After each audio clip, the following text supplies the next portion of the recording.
আজি যোৰহাট মেডিকেল কলেজলৈ আহিলে ইয়াৰ আন্তঃগাঁথনি কেনেকুৱা পাইছে যিহেতু স্বাস্থ্য বিভাগে এতিয়া এটা জৰুৰীকালীন পৰিস্থিতি হৈছে গোটেই বিশ্বতে এই গতিকে আমাৰ যিখিনি আছে সেইখিনিৰ পৰাই আমি আটাইতকৈ মেক্সিমাম সুবিধা ৰাইজক দিবলৈ চেষ্টা কৰিব লাগিব আৰু মই যোৰহাট মেডিকেল কলেজৰ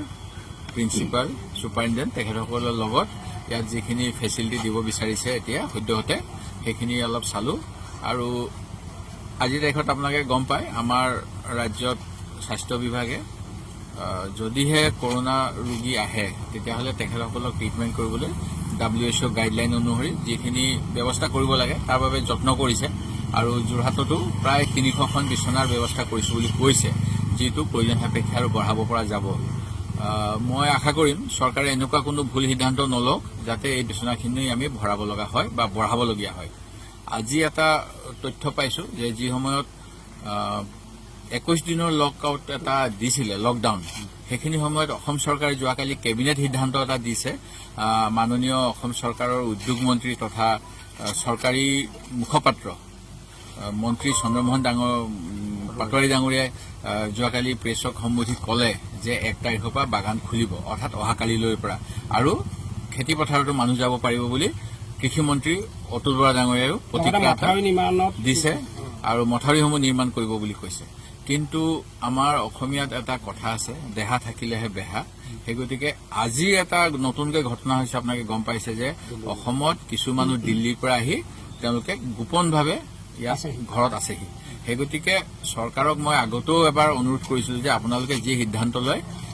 স্বাস্থ্য আগত ৰাখি লয় যাতে কাৰণ আজিৰ পৰা 4 দিনমান আগত মুখ্যমন্ত্ৰী মহোদয়ে এখন প্ৰেছ কনফাৰেন্সত কৈ দিছিলে যে পাচলি আৰু কিবা কিবি মাছ মাংস 24 ঘণ্টা খোলা থাকিব আৰু তাৰ পৰৱৰ্তী দিনা যি লকডাউনৰ গোটেই ব্যৱস্থাটো মানে অৰ্থহীন হৈ গৈছে সেই গতিকে এতিয়া যিটো কথা কৈছে মই ভাবোঁ আৰু চিন্তিতভাৱে কৰিব লাগিব আৰু স্বাস্থ্য বিভাগৰ আমি সঁচা কথা ক'ব গ'লে যোৱা সময়ছোৱাত আমি সৌভাগ্যৱান যে আগৰ চৰকাৰখনে NRSM নামৰ এটা আঁচনি কৰিছিল তাৰপিছত NSM কৰিছিল আৰু এই প্ৰধানমন্ত্ৰীয়ে কৈ আছে যে প্ৰতি জিলাতে এখনকৈ মেডিকেল কলেজ খুলিম কিন্তু মেডিকেল কলেজ হ'লেই নহ'ব তাত পঢ়াবলৈ ডাক্তৰ লাগিব চিকিৎসক লাগিব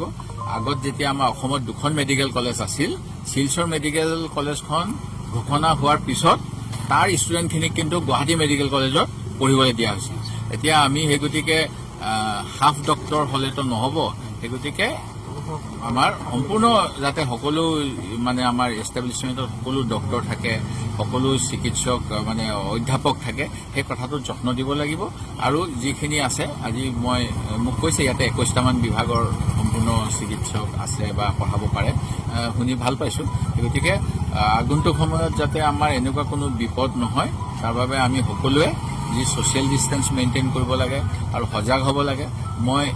মোৰ এতিয়া মাস্কখন মই পিন্ধা নাই কাৰণ এতিয়া ইয়াতে ৰোগী নাই কিন্তু মই কাইলৈ যেতিয়া বেলেগ বেলেগ জেগাত যাম মই কাইলৈ নিশ্চিতভাৱে আপোনালোকে পিন্ধি আছে ভাল পাইছোঁ আমিও কাইলৈৰ পৰা এখন পিন্ধি মুখ্যমন্ত্ৰী মহোদয়ে এটা আহ্বান দিছিলে সেই আহ্বান মৰ্মে আমি আগৰডোখৰ আমি চাওক আমি বিধায়ক হ'লেও আমি কিন্তু ছ'চিয়েল ডিষ্টেঞ্চ এটা মেইনটেইন কৰি আছিলোঁ আমাক কৈছিলে লকডাউন আপোনালোকে ঘৰৰ পৰা নাহিব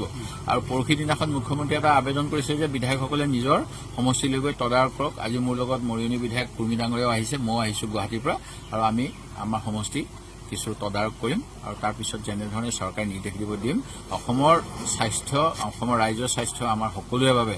অতি গুৰুত্বপূৰ্ণ সেই গতিকে মই চৰকাৰক পুনৰ আহ্বান কৰিম তেখেতসকলে অহাকালিৰ পৰা যি লকডাউন খুলি দিব বিচাৰিছে ইয়াক যেন পুনৰ বিবেচনা কৰিব